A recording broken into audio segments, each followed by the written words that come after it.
This topographical map traces an intense 800-kilometer trek through the heart of the Amazon basin.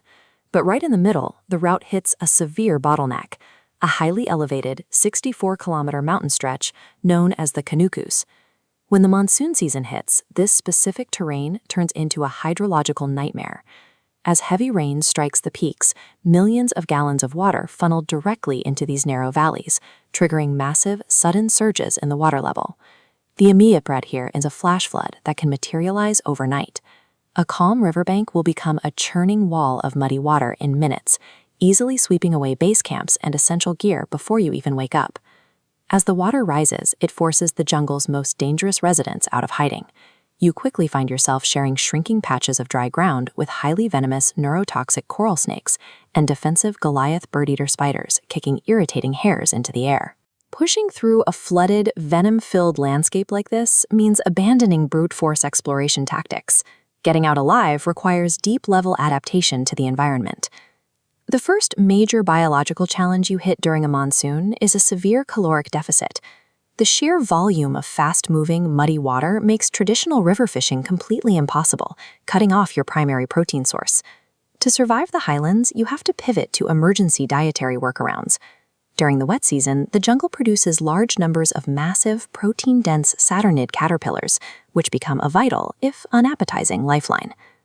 The true apex survivors of these remote high-altitude domains are the indigenous Makushi tribe.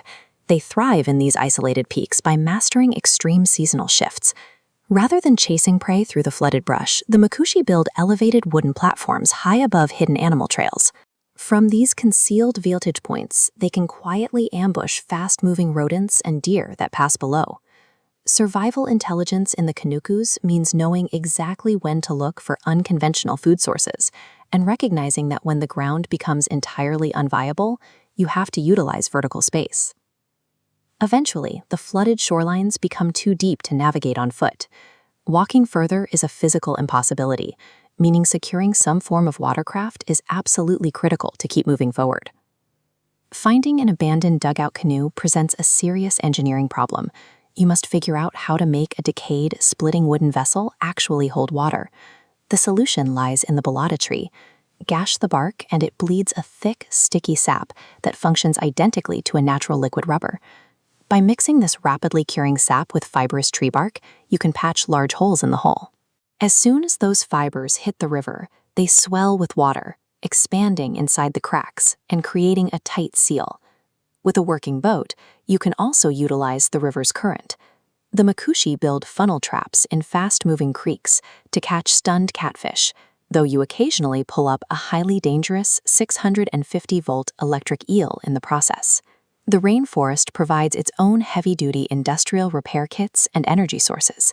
The barrier between life and death is knowing how to apply them. Before reaching the main river, you face one final brutal geographical barrier, a densely packed, rock-hard bamboo forest sitting entirely in a flooded swamp. This specific microbiome carries dual threats. The stalks feature hook-like thorns that tear through clothing and skin, while the dark canopy above hides venomous vipers hunting for prey. Trying to manually chop your way through this razor-sharp, splintering wood takes a severe physical toll. Swinging an axe in waist-deep water quickly drains what little energy you have left. Exhausting your caloric reserves on clearing a walking path is a deadly mistake.